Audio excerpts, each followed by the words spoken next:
Welcome, my friends, to Inside the Minds of Authors. I'm DC Gomez, and I'm thrilled you're joining me today for a fun conversation with a passionate author. We're kicking off the program, like it's our tradition, with a short reading from the feature book.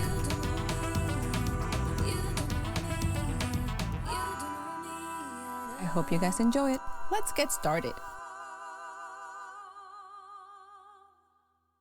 Hello, everyone. I'm Diann Floyd Boehm, and I'm so happy to be part of the podcast today. I so appreciate it.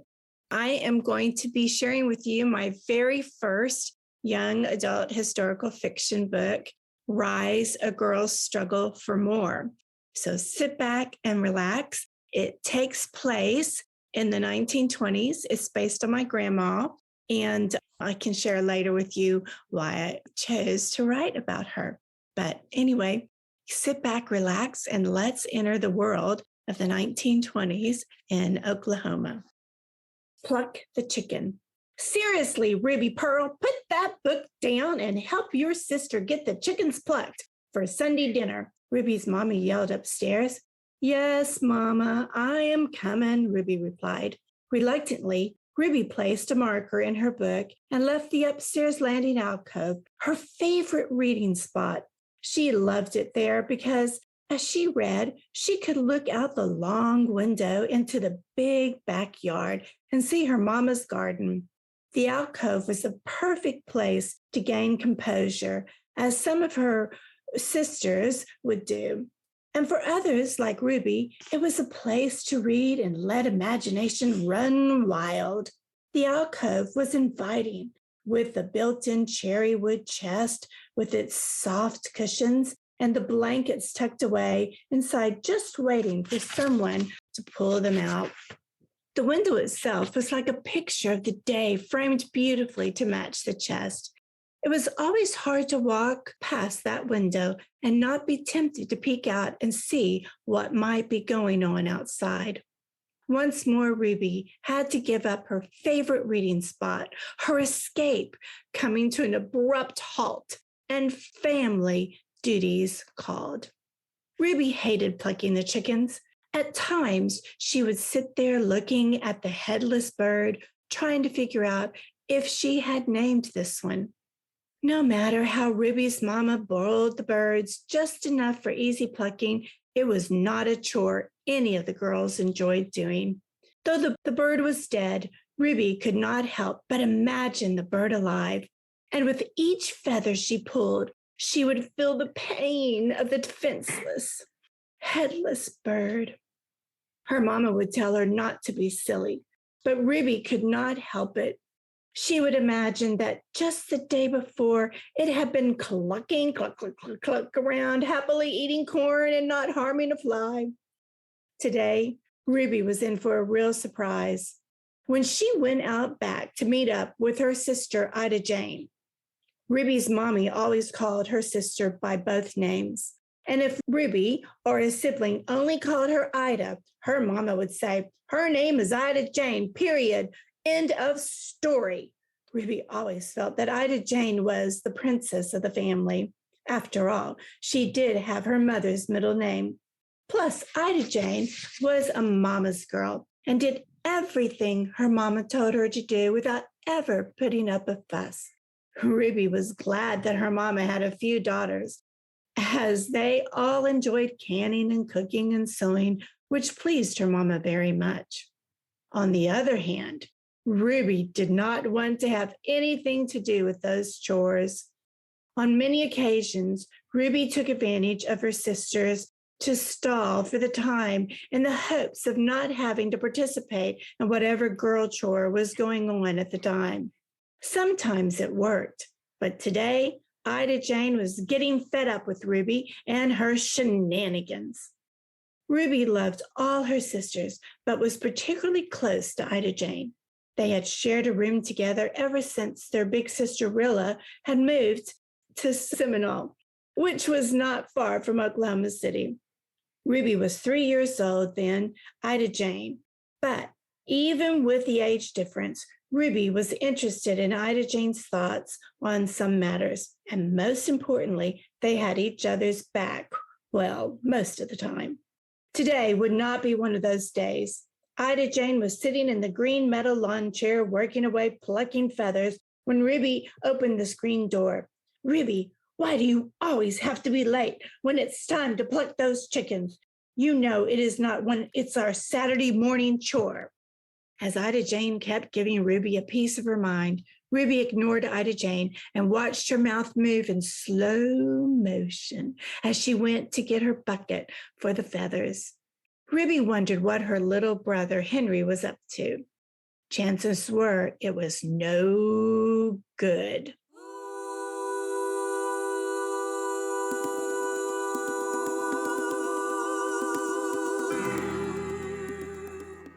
Hi, everyone, and welcome to another episode of Inside the Minds of Authors. This is such an exciting day, and I'm so happy to have the fabulous Miss Diann. Hi, Madame. How are you? Fine. It's great to be with you. Thank you so very much. It is such a pleasure to have you. And we're going to jump right into this book because it's such an interesting genre. You're doing YA, but it's historical fiction. Correct. So I want to know all about it. What made you decide to pick this genre and base it on your grandmother? So tell us. Sure, I'll be happy to. Well, my background is I've lived in Dubai for about 14 years. That's allowed me to be in a lot of schools, being with teachers, parents, et cetera, all over in that part of the world. And also being an American, being in schools here in the US. This is all pre-COVID, of course. And the one thing that I find that everyone has in common is dreams and what we want to be. And also, the other thing we also have in common, besides being human beings, of course, is that sometimes kids feel like, oh, maybe their dreams can't come true.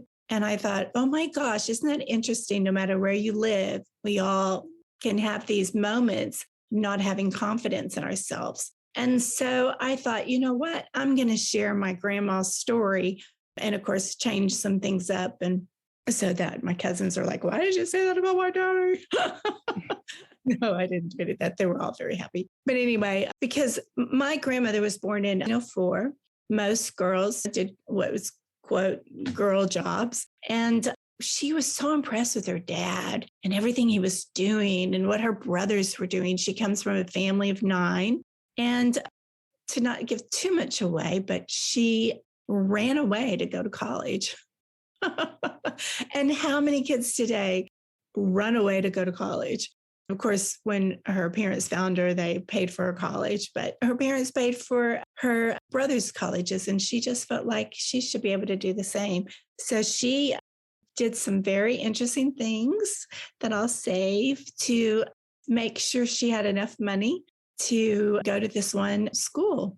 And so that was pretty cool. That is such a radical thing to do for a woman back in those days.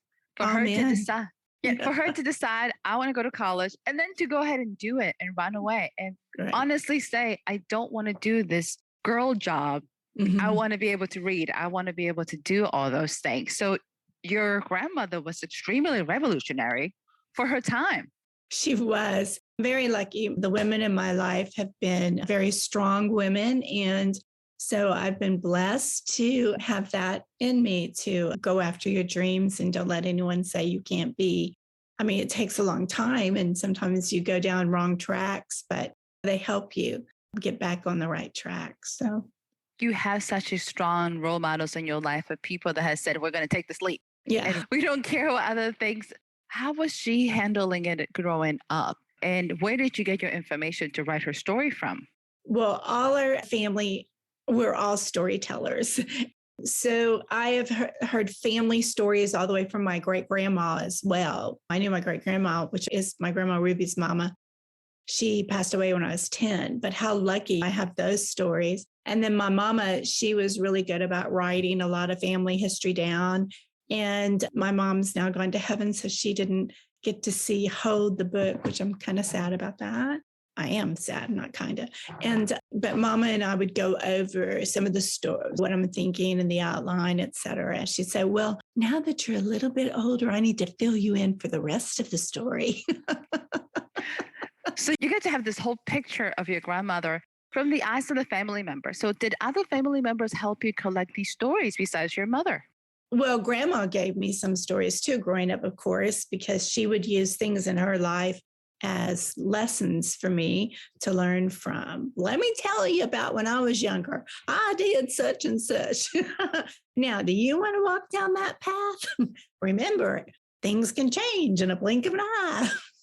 It's a great way to see how many of our elders really taught through parables and their stories and how they brought all these things to life and how they truly connected with them.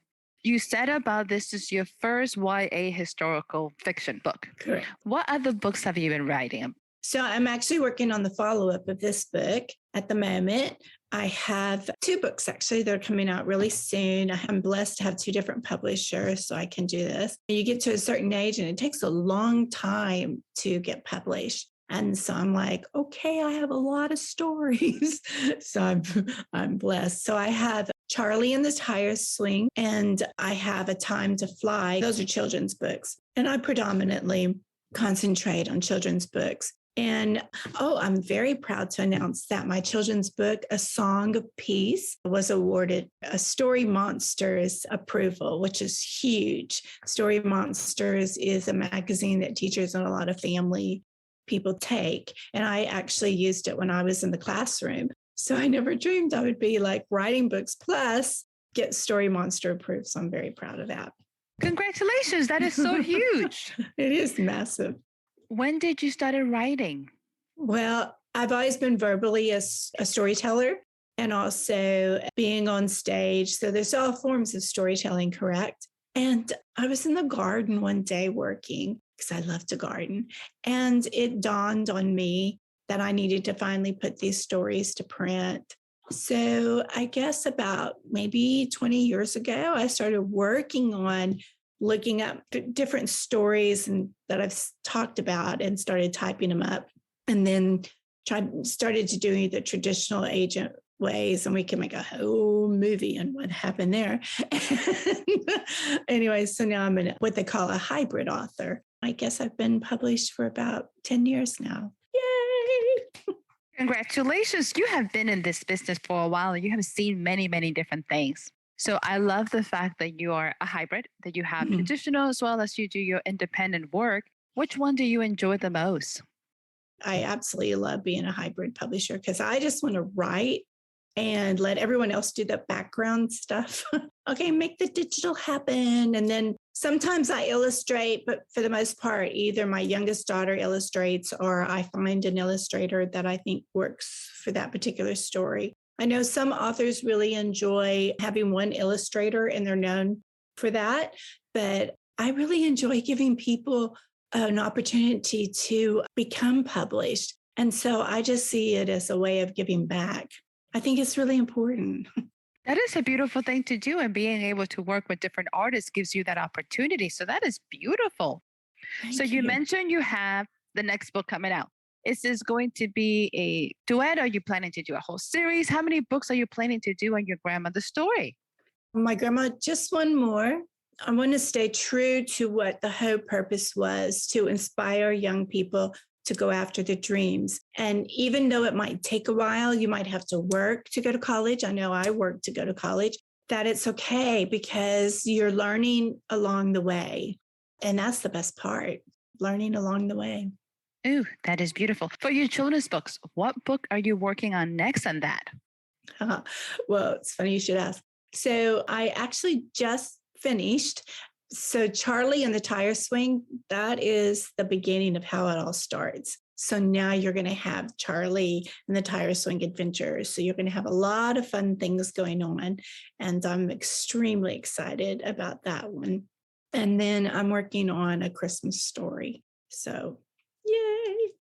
You have all these fun projects coming. They're coming from all different places. Oh, it's super, super exciting. In your career as a writer, what is one lesson you have learned that has truly shaped you in your writing? Persistence. Okay. Yeah, persistence. So on Sundays, so you can really tell what time I grew up because Sundays was all about family. And so after church, Daddy would load us all up and then we'd drive over into the Houston area where my grandma lived, and it was Sunday lunch and so forth. And Mama, that was always her special time with her sister and my grandma. But of course, I was an eavesdropper. What are those girls talking about? Because I have 5 brothers. And so I want to know what girl talk's all about. Anyway, I heard my mama say, that Diann, she's just so stubborn, blah, blah. And I'm like, oh, Mom's talking about me. But then I heard my grandma say, she's not stubborn. She's just persistent. She's going to make sure she wants to do and be. And that's a good thing. And so I thought, I'm going to remember that. My grandma was right. You have to be, if you want something, there might be knocks in the road, but if you really love it, just keep going and see what happens. That's such a great way of looking at life, because sometimes I think we give up too easily. Something happens and we get tripped or we fall and we just kind of fall apart and like, what do we do? Mm-hmm. So with that same idea, what advice would you give a new author besides being persistent? To have a special place that is only for writing, so that when you go in there, you have your pencil or your pen, because I enjoy doing both, to scribble sometimes. And you might even have special scents that help take you into that particular time period. So I know my grandmother loved Estee Lauder, so I have some Estee Lauder perfume that I knew she liked, and so forth. So design that space to feel where you're going, what you're doing. And there's something about once you've done that, it becomes a magical place for imagination. And you don't have to write a whole story. Just go in and close your eyes and take this moment and breathe. And if all you get for the moment of inspiration is a sentence, write that sentence down. Later on, go back in there, look at that sentence, close your eyes, and you'll be surprised what comes to you. And just keep doing that over and over. And pretty soon you're going to be a full-fledged author. Ooh, that is so good for everyone. Is combining persistence as well as inspiration. I so love it. Madame, tell me, where can our listeners find your book, where they can learn more about you? Where are you available? Sure. Thank you so much for asking. You may find me at diannfloydboehm.com. And I'm going to spell it because my mama made my name very difficult for people. So it's D for like dog, I-A-N for Nancy, N for Nancy. So D-I-A-N-N, FLOYDBOEHM.com, diannfloydboehm.com. It looks like Boehm, but it's Boehm. I love the fact that it's very distinct. So our people can find it, they can distinct it and be able to truly enjoy it and find all your information, both about your children's books as well as your YA. So this is exciting. So Madam, before you leave us, are you ready for the lightning round? I hope so. I listened to some of the shows and I'm like, oh my gosh. It's easy peasy, I promise. Don't think too hard on it. So let's see how you do. First one, coffee or tea? Tea. Nice. Sweet or sour? Oh, sweet for sure. Awesome. Energy economy or traditional cars? Oh, I love traditional cars. Beach or lake? Beach. And here's a little different. Let's see how you do. If you could be any Disney princess, which one would you be? Cinderella. Why?